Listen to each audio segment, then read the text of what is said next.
Hello बच्चों, welcome back to our class. आज हम लोग डिस्कस करेंगे कॉन्सेप्ट ऑफ एक्सेलरेशन। देखो, एक्सेलरेशन क्या होता है समझो। गाड़ी में तो सब लोग बैठा होगा, राइट। मान लो हम गाड़ी में बैठे, गाड़ी में जब बैठेंगे तो गाड़ी रेस्ट में था।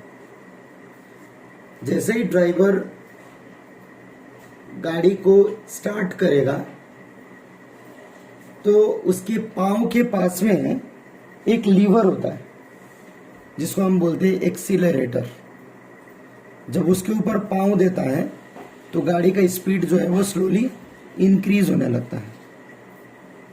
वो फैक्टर जो किसी भी ऑब्जेक्ट का, मूविंग ऑब्जेक्ट का स्पीड का change with respect to time को दिखाता है, उस पर्टिकुलर इफेक्ट को या उस पर्टिकुलर फिजिकल क्वांटिटी को हम एक्सेलरेशन बोलते हैं।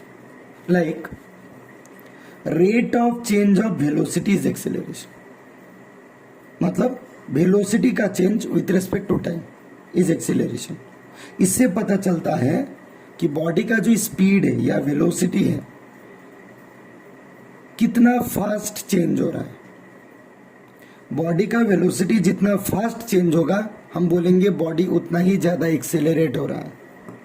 यदि बॉडी का वेलोसिटी कम होने लगा हम उसको बोलेंगे बॉडी रिटार्ड हो रहा है। तो देखो, एक्सेलरेशन पॉजिटिव भी हो सकता है, एक्सेलरेशन नेगेटिव भी हो सकता है। एक्सेलरेशन पॉजिटिव का मतलब body is said to be under positive acceleration if its velocity is increasing, whereas body is said to be under negative acceleration if its speed is decreasing. This negative acceleration is known as retardation, also known as deceleration. अब थोड़ा बात करें acceleration का types. तो first में आता है uniform acceleration. तो देखो, बहुत इजी। क्या है यूनिफॉर्म एक्सेलरेशन? यूनिफॉर्म एक्सेलरेशन में जो वेलोसिटी का चेंज होगा और जो टाइम का चेंज होगा वो इक्वल इन प्रोपोर्शन होना चाहिए। मतलब equal change in velocity per unit equal change in time is uniform acceleration. Very simple. Variable acceleration में there is unequal change in velocity but there is equal change in time. मतलब मान लो time interval लेते हैं 1 second करके, तो मान लो first 1 second में change of velocity 2 units का हुआ, सेकेंड 1 सेकेंड में 5 यूनिट्स हो गया, हो ही सकता है। थर्ड 1 सेकेंड में 7 यूनिट्स हो गया। तो तुम तीनों केस में देखोगे तो वेलोसिटी का जो चेंज है वो यूनिफॉर्म नहीं है, राइट। वो अनडिफाइंड वे से चेंज हुआ। इसीलिए इसको हम क्या बोलेंगे? इसीलिए इसको हम बोलेंगे वेरिएबल और नॉन यूनिफॉर्म एक्सेलरेशन। वेराज यूनिफॉर्म में क्या होगा? टाइम का चेंज हमने 1 सेकेंड लिया, फर्स्ट 1 सेकेंड में 2 यूनिट्स ऑफ वेलोसिटी चेंज हुआ, तो सेकेंड 1 सेकेंड में भी 2 यूनिट, थर्ड 1 सेकेंड में भी 2 यूनिट, फोर्थ 1 सेकेंड में भी 2 यूनिट। तो ये जो कांस्टेंट प्रोपोर्शन में चेंज हो किसका वैल्यू? वेलोसिटी का वैल्यू, उसको हम क्या बोलेंगे? Uniform acceleration, right. So I hope uniform and non uniform acceleration clear हुआ होगा। If it is not clear you can comment me, right. मैं उसको क्लियर कर दूंगा। अच्छा, नेक्स्ट आता है एवरेज एक्सेलरेशन। जैसे हमने एवरेज वेलोसिटी पढ़ा था या एवरेज स्पीड पढ़ा था, वैसे ही होगा एवरेज एक्सेलरेशन। क्या होगा? Net change in velocity per unit total time. कितना टाइम लगा और कितना नेट वेलोसिटी में चेंज हुआ उसका एवरेज निकाल लेंगे, सॉरी उसका डिवीजन कर देंगे, हमें एवरेज वेलोसिटी मिल जाएगा, which is delta v by delta T. अब लास्ट में आता है इंस्टेंटेनियस एक्सेलरेशन। देखो, इंस्टेंटेनियस का मतलब होता है acceleration of a body at particular instant of time. इसका मतलब जब हम टाइम का इंटरवल बहुत ही छोटा ले लें, when the interval of time is very very small, उसको हम इंस्टेंट बोलते हैं। इसीलिए देखो यहाँ पे एक्सेलरेशन को क्या किया हमने? Limit delta t tending to 0। मतलब चेंज ऑफ टाइम को हम बहुत कम ले रहे हैं, ऑलमोस्ट 0 के बराबर। ये 0 नहीं है लेकिन टेंडिंग टू जीरो मतलब almost zero.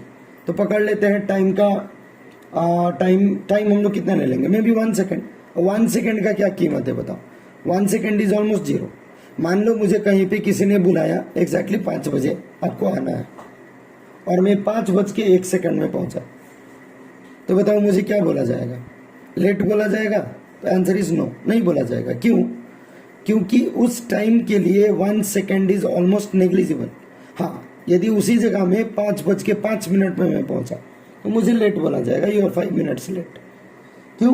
5 minute has a value, right? लेकिन 1 सेकेंड का हम लोग उतना वैल्यू नहीं मानते, इसलिए इसको हम जीरो के बराबर सोचते हैं, इसीलिए बोला गया है delta t tending to zero. तो यदि limit delta t tending to zero होता है तो delta v by delta t जो है उसको हम डीवी बाई डी टी बोलेंगे। अब इस फैक्टर को हम कैलकुलस बोलेंगे। अपकमिंग वीडियोस में मैं तुम लोग को कैलकुलस में differentiation as well as integration का वीडियो में डालूंगा, सो दैट सबको कैलकुलस में, मतलब फिजिक्स में जितना कैलकुलस का पार्ट है, जितना जरूरत पड़ेगा, आई होप उतना मैं वीडियो डाल दूंगा तो you will be benefited, right? अच्छा, अब वेलोसिटी हो गया dx बाई dt, इसका मतलब होता है इंस्टेंटेनियस वेलोसिटी। देखो, velocity can be written as dx by dt, लेकिन ये कौन सा वेलोसिटी है? Instantaneous velocity. x क्या है? पोजीशन, तो change in position, displacement by time. तो अभी अभी हमने देखा acceleration is dv by dt, लेकिन वेलोसिटी है dx बाई dt, तो हम dv बाई dt में v के जगह में dx बाई dt डाल दिया, तो we can write d2x by dt square. So देखो, एक्सीलरेशन को हम इन टर्म्स ऑफ वेलोसिटी लिखेंगे तो dv बाई dt, और इन टर्म्स ऑफ डिस्प्लेसमेंट लिखेंगे या पोजीशन लिखेंगे तो लिखेंगे d2x बाई dt स्क्वायर। तो there are 2 definitions of acceleration, right? I hope acceleration का कॉन्सेप्ट क्लियर हुआ होगा। In case there is a doubt, मान लो मैंने कुछ टॉपिक कवर नहीं किया, तो please let me know through the comment, and of course please subscribe and share my video so that I'll get the support. Thank you.